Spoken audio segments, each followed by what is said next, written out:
My name is Liam Miller, and my job is to watch. From the high chair of a dimly lit public pool, I oversee the still chlorinated expanse that stretches like a dark mirror into the night. It's always immaculate, crystal clear, inviting. But the silence here isn't peaceful. It's heavy, pregnant. Because I'm not just guarding swimmers. I'm guarding against what's in the water. And the most crucial rule, the one etched into every aching muscle of my body, never, ever rescue someone from the water who shouldn't be there. Because the water always looks back. I used to be a swimmer, a good one. College scholarship, Olympic dreams, the whole 9 yards. Water was my element, my sanctuary. Until the accident. A dive gone wrong, a shattered knee, a dream drowned in the bitter taste of chlorine and regret. Suddenly, the water wasn't salvation.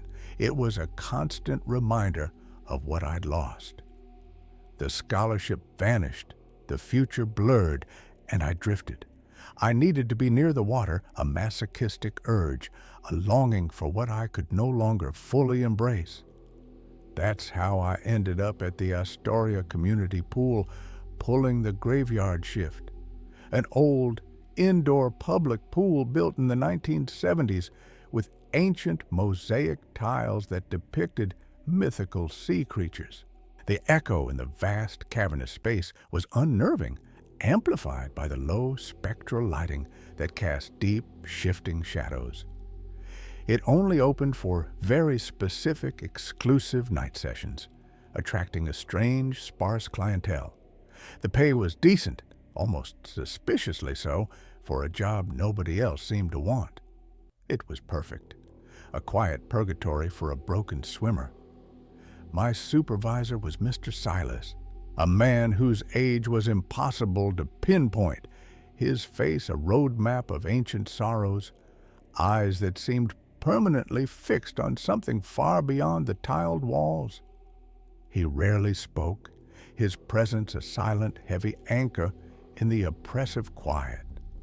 On my first night, he handed me a thick, water-stained manual and a single, laminated card. "These aren't suggestions, Miller." His voice was like gravel grinding together, barely a whisper in the echoing hall.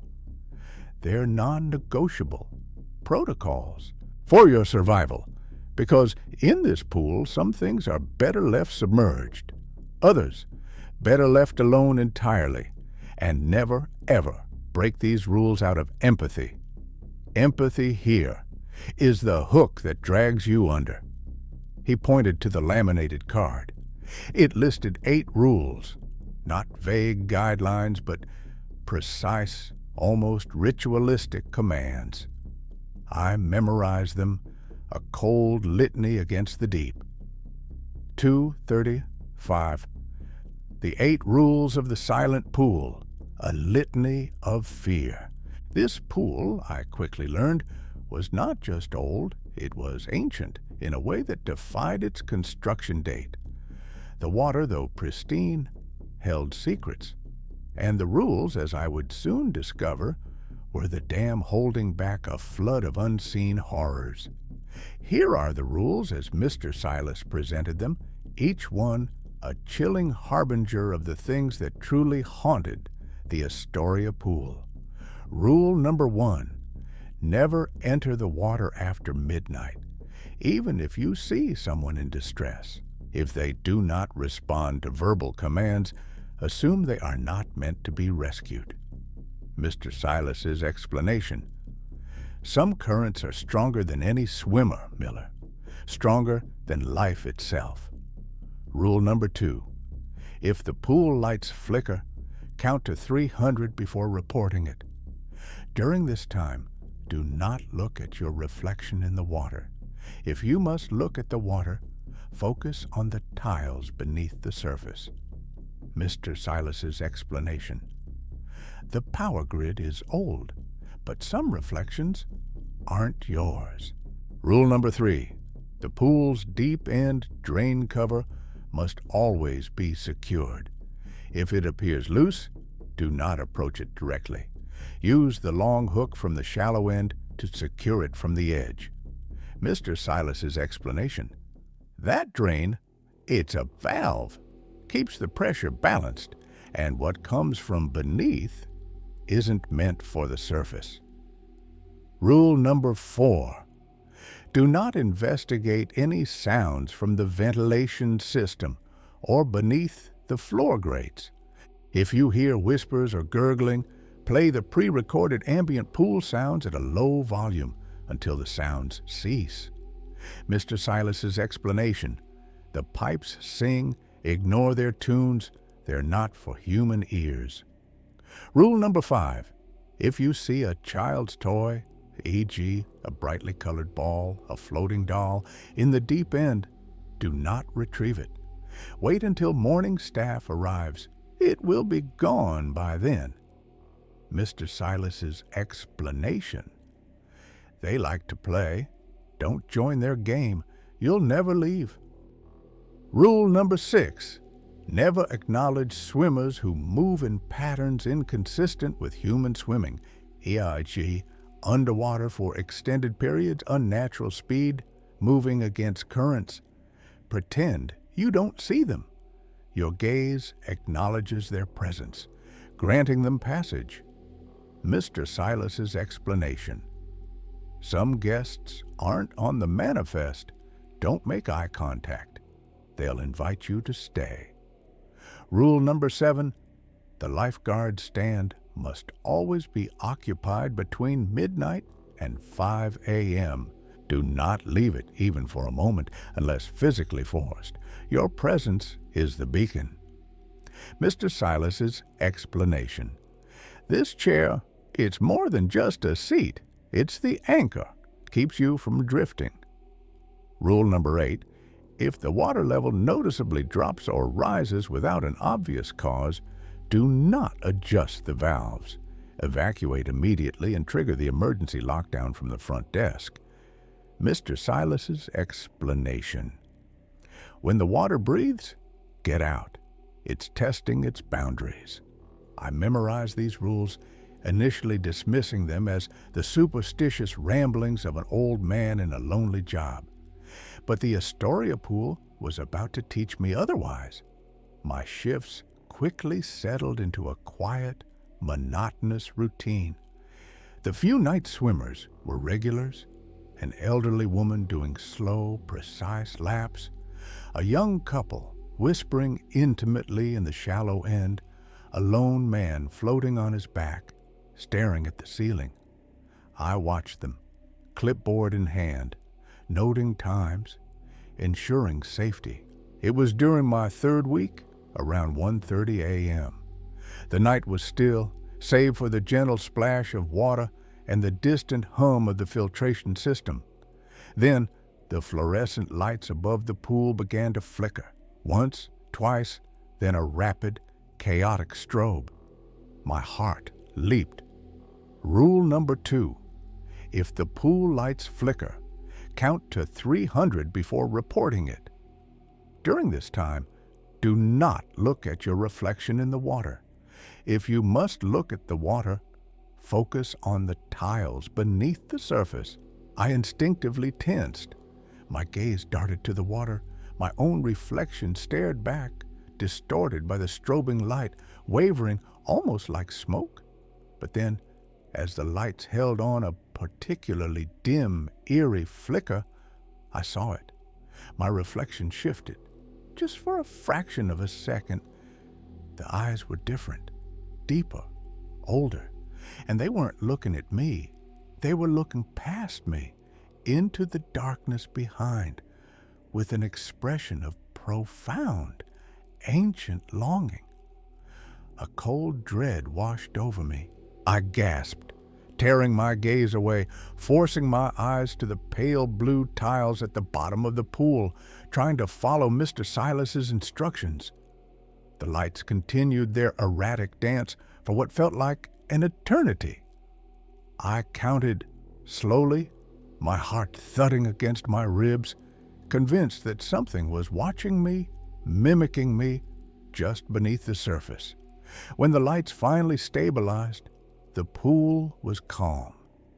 The swimmers, seemingly oblivious, continued their activities. I glanced back at the water. My reflection was normal, but the memory of those eyes, that ancient longing, was seared into my mind. I felt a prickle on my skin, as if an icy touch had just receded. The next morning, I found Mr. Silas at the front desk, cleaning the ancient brass bell. "Lights flickered last night," I said, trying to sound casual. He didn't look up. "They always do around 1:30. What did you see?" His voice was flat, devoid of curiosity, as if he already knew the answer. I hesitated. My reflection, it changed just for a second. Its eyes, they were different. He nodded slowly. "That's the water looking back, Miller. Trying on your face, trying to remember what it's like to breathe the air up here." He paused, then looked at me, his eyes momentarily meeting mine. "You followed the rule. Good. Don't look too long. You might find you prefer the view from down below." The flickering lights were just the beginning. The pool began to assert its presence in more subtle, unsettling ways. My old headset, used for communicating with morning staff, started picking up faint, garbled whispers from the ventilation system. Rule number 4. Do not investigate any sounds from the ventilation system or beneath the floor grates. If you hear whispers or gurgling, play the pre-recorded ambient pool sounds at a low volume until the sounds cease. I'd play the gentle, looping sounds of lapping water and distant laughter, a stark contrast to the chilling murmurs I was trying to drown out. Sometimes the whispers would almost form words, fragments of names, pleas for help, or dark, seductive promises. It was like listening to a dozen conversations happening just out of phase, all around me. Then came the children's toys. Brightly colored plastic ducks, deflated beach balls, sometimes even a faded, old-fashioned doll with button eyes. They would appear, floating innocently in the deep end, usually around 2 a.m. Rule number 5. If you see a child's toy, e.g. a brightly colored ball, a floating doll, in the deep end, do not retrieve it. Wait until morning staff arrives. It will be gone by then. One night, it was a small red toy boat. It bobbed gently near the deep end, just out of reach of the morning cleaning nets. Every instinct in me screamed to retrieve it. It looked so harmless, so out of place. But Mr. Silas's words echoed, "Don't join their game. You'll never leave." I watched it, tense, for hours, until the morning staff arrived. As instructed, I looked away, and when I looked back, it was gone. The night swimmers also became stranger, not the regulars, but new faces, people I hadn't seen before. A young woman with unnaturally long, pale limbs, moving with a fluid grace that was almost serpentine. A man who would stay underwater for minutes at a time, his eyes open, staring blankly ahead before surfacing without a gasp. Rule number 6. Never acknowledge swimmers who move in patterns inconsistent with human swimming, e.g., underwater for extended periods, unnatural speed, moving against currents. Pretend you don't see them. Your gaze acknowledges their presence, granting them passage. I disciplined myself. I learned to look through them, to observe their patterns without acknowledging their presence. It was harder than it sounded. Their movements were hypnotic, their silent gaze unnerving. They weren't on the manifest, I checked, and they never spoke, not even to each other. They were just there, moving in the water, as if it was their native realm. My internal struggles with the rules intensified. My old life, the one where I saved people, warred with this new terrifying reality where I was instructed to watch and do nothing. The guilt for Sarah, my former patient, for failing to save her, for letting her slip into the silence, began to twist with the guilt for these potential victims in the pool. The deep end drain cover became a focal point of my anxiety.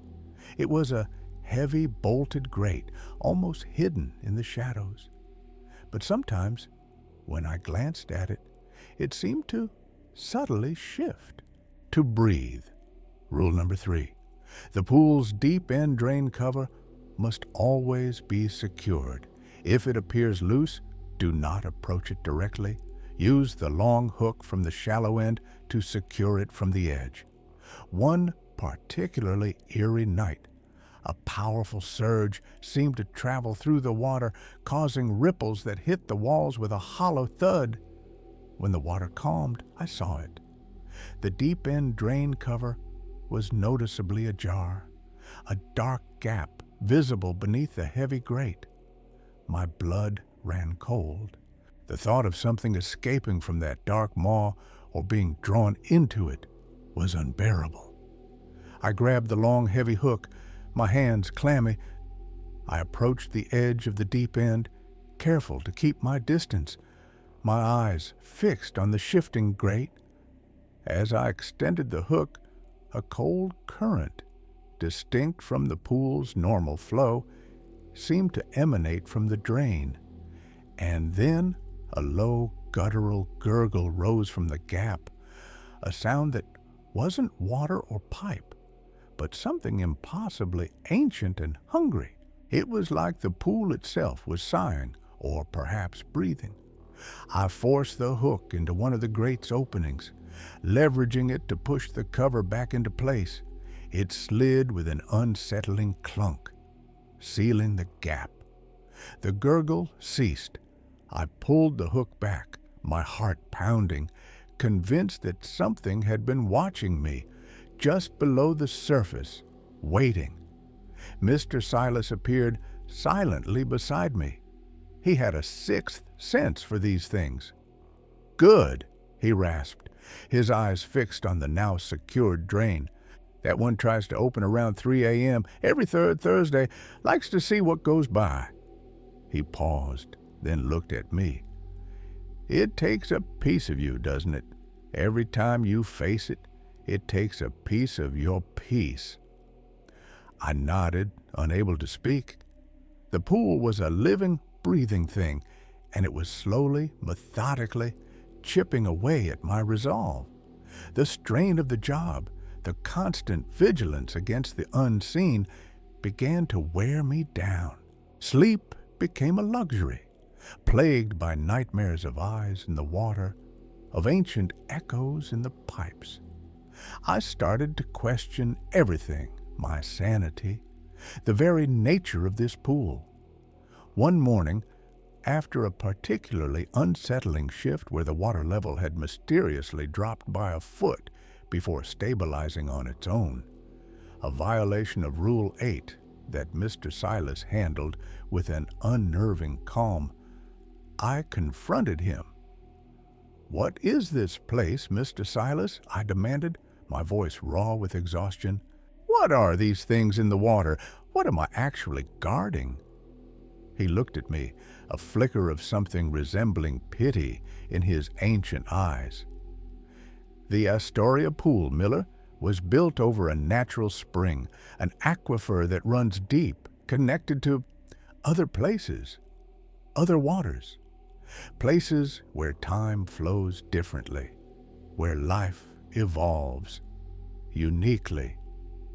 He led me to a dusty back room filled with old blueprints and faded photographs. The blueprints showed the pool's construction, but also, in faint, red ink, annotations about anomalous water flows and uncharted subterranean channels. In the 1970s, when they were building this facility, he continued, his voice softer now, almost a lament, they broke through into one of those channels, a vast, dark sea beneath the earth, and something came through, something ancient, something that craved connection, craved light. He showed me old photographs, grainy black and white images of divers in archaic gear exploring vast, glowing caverns. And in one photo, barely visible in the background, a massive, multi-limbed shape, indistinct, but undeniably there. The project was shut down, covered up, Mr. Silas explained, but they couldn't seal the connection entirely. The water remembers, it hungers, and it learns. The pool, it's a filter, a controlled spillway, and the rules are what keep it contained. Keep the things in its water from crossing over to our water. Keep them from finding a way out. And the reflections, the whispers, the toys? I asked, my voice barely above a whisper. The reflections are its lures. It tries to draw you in, to show you what you're missing, what you could be. The whispers are its language, trying to find a resonance, a connection. The toys, those are what it collects, from those it claims. He paused, looking at me with an intensity that chilled me to the bone. My wife, she was the lifeguard before me. She broke Rule 5, saw a small red ball, tried to save it. They kept her toy, and they kept her. Mr. Silas wasn't just a supervisor, he was a survivor, a broken man, bound to a horrifying truth, guarding a gateway to an aquatic nightmare. The full weight of the truth settled on me, colder than any pool water. This wasn't about redemption, it was about containment, and I was now a part of it. The guilt for Sarah, for my own past, twisted into a desperate need to break the cycle, to save someone. One particularly cold, silent night, around 2 a.m., the pool was empty, save for the strange, uninvited swimmers. I watched them, cold, detached, clinging to Rule 6. But then, a new figure appeared. A young woman, floating face down in the deep end, her hair spread around her like a dark halo. She wore a simple white dress, and her skin was pale, almost luminous under the spectral lights. My heart seized. She looked exactly like Sarah. Not just a resemblance, but her. The same delicate features, the same slightly upturned nose. My Sarah. The guilt for failing her in my past life surged, overwhelming all reason. She was clearly in distress, not moving, not responding. Every fiber of my being screamed to act. Rule number 1, never enter the water after midnight, even if you see someone in distress. If they do not respond to verbal commands, assume they are not meant to be rescued. Mr. Silas's words echoed, assume they are not meant to be rescued. But it was Sarah, my Sarah. How could I not rescue her? This was my chance, my redemption. I ignored rule number 1. I ignored every warning, every chilling consequence. I stood from the lifeguard stand, my hand already reaching for the rescue buoy. Rule number 7. The lifeguard stand must always be occupied between midnight and 5 a.m. Do not leave it, even for a moment, unless physically forced. As my feet hit the cold tiles, the uninvited swimmers in the pool suddenly stopped. They all turned, their heads slowly, uniformly tilting towards me. Their movements were unnatural, too synchronized, too silent. Their eyes, dark and fathomless, were fixed on me, no longer pretending to be ignored. It was an acknowledgement, a welcome, I ran to the edge of the pool, heart pounding, adrenaline coursing. My eyes locked on Sarah's still form. She was so close, just a few feet away. "Sarah!" I yelled, my voice cracking the heavy silence. "I'm coming for you!" I dove in. The water was impossibly cold. Not just cold, but deep. Deeper than the pool should have been. As I cut through the icy current toward Sarah, the tiles at the bottom of the pool seemed to recede, disappearing into an infinite inky blackness. I felt a strange pull, a current not of my making, tugging me downwards deeper into the abyss. I reached Sarah. Her skin was freezing like marble.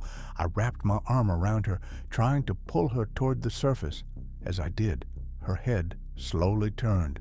Her eyes, open, were not Sarah's eyes. They were wide, black, and completely empty, reflecting only the distant, distorted lights of the pool far above. And then a smile, a slow, terrifying smile spread across her face, revealing teeth that were too many, too sharp. "You came," a voice echoed in my head, not from her lips, but from the water itself, ancient and triumphant. "We knew you would. You always do," I thrashed, screaming, fighting against the crushing cold and the impossible pull. But it was useless. The dark, empty eyes of the figure that wore Sarah's face stared into mine, and I felt myself being dragged down, not by her, but by the water itself, by the currents of the abyssal sea beneath. I didn't drown. Drowning would have been a mercy. Instead, I felt my body changing. My lungs burned, but not from lack of air. They burned from the acceptance of the water, adapting, becoming one with its impossible pressure. My skin grew colder, smoother, my movements fluid, no longer restricted by human joints. When Mr. Silas found me, hours later, I was back on the lifeguard stand, or rather, a version of me was. My body was draped over the chair, unmoving, eyes open and fixed on the water. My skin was unnaturally pale, almost luminous. My gaze was empty, yet ancient. He didn't need to check my pulse. He knew. Another one claimed, another guardian replaced. I was conscious, but I was no longer just Liam Miller. I was the new reflection in the water. I saw everything, the mundane swimmers, the uninvited guests, the faint glow from the deep-end drain. I felt the slow, steady hum of the ancient spring, the whispers in the vents, the cold currents from the abyss. And I watched, constantly. I watched the new lifeguards, fresh-faced and naive, take their seats. I watched as they received the laminated card from Mr. Silas, their eyes dismissing the rules as quaint superstitions. And I waited. I waited for them to break a rule, to look too long into the water, to try and rescue someone who shouldn't be there, because the water remembers, it learns, and it always looks back. And now I was part of its gaze. My failure, my guilt, my desperate need for redemption, all now served the pool's ancient hunger. I was the perpetual lifeguard, chained to the very thing I tried to escape, eternally watching the surface, waiting for the next one to dive in. My consciousness was a constant echo in the vastness of the pool. I was everywhere and nowhere. I was the current that gently nudged a toy boat towards the deep end. I was the subtle distortion in the reflection that beckoned with an ancient longing. I was the whisper that almost formed a name in the ventilation system. The Sarah I had seen was not my Sarah. It was a lure, a perfect, heartbreaking mimicry crafted from my deepest regret, specifically designed to exploit my empathy. The pool had watched me, learned my vulnerabilities, and created the ultimate trap. And I, in my desperate need to atone, had walked right into it. Now, my mind was a part of the pool's vast, ancient consciousness. I felt the pulse of the subterranean currents, the faint tremors from the tectonic plates, the silent language of the things that swam in the abyssal sea below. My senses extended beyond the physical confines of the pool, feeling the pressure on the ancient drain cover, the slow creep of decay in the pipes. I was the pool's new eyes, its new lure, its new voice. And through me, it watched, it learned, it adapted. I would guide the next unfortunate soul, subtly, expertly, towards breaking the rules, towards making the same mistake I did, towards becoming one with the water. Mr. Silas was just a temporary guardian. I was permanent. The pool had finally claimed its ultimate lifeguard, one who would forever be bound to its depths, watching, waiting, and guiding others to their watery fate. If you work a job that seems too quiet, too isolated, or too good to be true, pay close attention to the rules, because some places don't just hold secrets, they hold you. And once you're in the water, you might find you can never come back to shore. But the silent pool isn't the only place with strange rules that guard terrifying truths. Sometimes the most dangerous instructions come in the guise of education in the hushed halls of an old institution after dark. Imagine an ancient, private boarding school, empty classrooms with forgotten lessons on chalkboards, murmurs echoing in the desolate corridors, and the unsettling feeling of being constantly watched. You're a troubled student sent to a special remedial program at night, but the curriculum isn't what it seems. And there are rules. Rules about what you shouldn't read in old textbooks. Rules about the voices you shouldn't answer from empty lockers. And above all, the rule of never ever breaking curfew. Because the school doesn't want to improve you, it wants to keep you. Subscribe to Midnight Rules and hit that notification bell for more bone-chilling tales of twisted rules that could save your life or cost you everything you hold dear. Next week, we're back to school for the Night Remedial School, Rules for Troubled Students.